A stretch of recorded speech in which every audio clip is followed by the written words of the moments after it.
Hepinize merhabalar. Yanımda tüm zamanların en fazla majör kazanmış koçu Falcons'tan Zonic var. Zonic, thank you for joining me. How are you feeling today? Teşekkürler. I'm good. Obviously, always nice to win. Was a little bit tough on Ancient. I think when watching them yesterday, you have an idea of what you want to pick, and then as soon as I saw them, further down, in the evening when we had picked the maps and the players started preparing as well, I saw their CG side and they were very stressful because they kept pushing, and I have to admit, I wouldn't say that I regret picking Ancient, but it definitely, as soon as I dig more into the V2 and as soon as I look more into the Ancient, I got a little bit scared, I have to admit. Like, Legacy is kinda a dark horse in this tournament. Every time whoever they play against, they always make different picks, different aim style and different aggression. And I feel like you guys are great against tier 1 top teams, But teams like Legacy, teams like Tailu, Limvision, whenever you guys play teams like that, it's way harder, right? Yeah, I mean, I think it also showed at the major, not just for us, but also for Legacy. Mm-hmm. I think they were 3 rounds away against Mouse from qualifying to playoffs. So we knew that it's not going to be an easy opponent. I think they have had a little bit of a rough start to the season, but they're kind of hiding, as you say, like a dark horse in Brazil and always beating all the other Brazilian teams from what I remember. So we knew it was going to be a tough opponent. They always take a map of some of the best teams. Yes. So we knew that we couldn't underestimate them. But if we have, maybe our players are a bit more sharp or ready, I would say, against some of the bigger opponents. But it's also because we know them better. Here they are. When they're fearless, Legacy and those kind of type of teams, then they're very difficult to play against because they just go aggressive and that hurt us a bit. Yes, exactly. Yes, yeah. Great. So we talk about today's game, but I want to go back to EWC, about Aurora.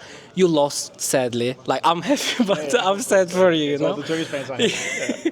But what is Aurora doing right against you? What their strengths, what their problems? What do you feel from a coach's POV? What do you want to talk about Aurora?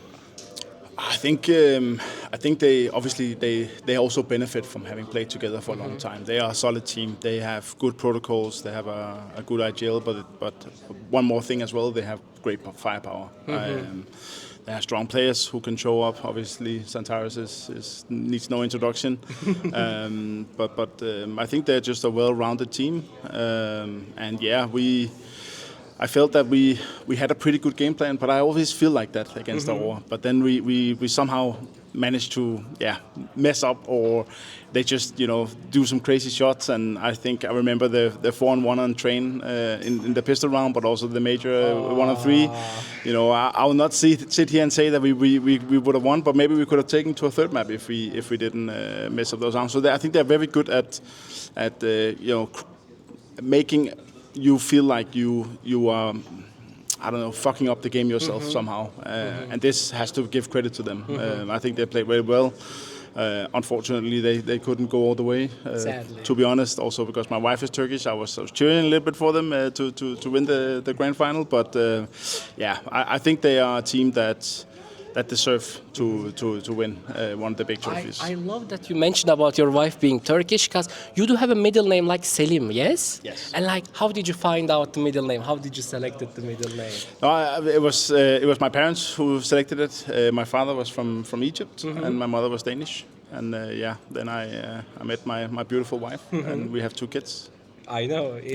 They're awesome. I want to ask you about this. How is being a father? Constantly traveling, constantly tournaments.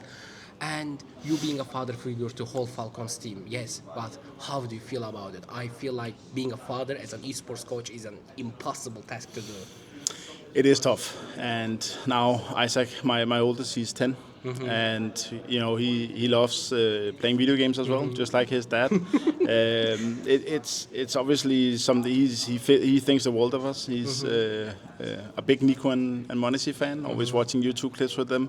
He's very interested in Counter-Strike and is playing a lot, but school comes first. Even though when I was on the other side, when I was a kid, I was hoping for a parent who would say the other thing, but now, I mean, it is tough being so much away, and especially last season. Everyone is talking about Falcons not working hard or whatever. Last season, our season was 161 days. Really? Yes. So when we started boot camping until we finished at the major a bit too soon. But it was 161 days, and of those 161 days, we were traveling 126 of them. So it meant that, I think I had around 20 off days, days where I could spend time with my family for the entire 6 months. And it's unfortunately the way that the landscape is of CS, that you need to grind VS points. If you say no to an invitation, they would just invite the team under you. So it is a bit tough, I have to admit. And my kids are getting older. A lot of missing birthdays, yes. A lot of different events. Yes, exactly. And also, in 3 years, what is going to feel like tomorrow? My son, he don't want to do stuff with me. He want to play with his friends and do stuff with his friends. So it's something that I'm considering, taking season by season. But of course, if it continues like this, then we are looking towards the end. It's good. I hope we see you in your 6th major win. But I want to ask you, since we were talking about the kids, what if your kids decide to become a pro? How would your approach would be? I think everyone, especially when you're a father, want your kids to follow your footsteps, especially if you feel like what you're doing is correct. It's a hectic environment, but not when you're young. I think when you're young, this is where you will live your best life. I would love nothing more, maybe not on the same team, but to travel and maybe watch my son play for another team. I'm not sure if we're going to experience that with me as a coach, but maybe I will have some other role, and I would love nothing more than to travel and then have my team and then follow him as well and playing the same tournaments, traveling together. That would be a dream come true. It would be like Kobe and his son is playing in the same team, but what if you would be rivals? Yeah, I'm so much a winner, so I would not cheer for him. I would respect when he would win, but it's kind of the same. Every time we have been playing, whether it was chess or video games or even Counter-Strike, I don't take it easy on him. I will always do my best and try and beat him. So in that regards, if my team were ever going to play against him, let's say he become a professional, that's obviously not guaranteed. Then I would definitely cheer for my team and not for my son. But if he will become a professional, he will gonna have a great coach, Last question. How did you become a coach? How did you decide, I don't want to be a player, I want to become a coach? What was the transition for you? So I used to be a player back in the days. So I started. When I was born in 2002, you were a player. Yes, I won my first tournament. I have a trophy at home where it says Counter-Strike. First, 2003. So that was where I won my first tournament.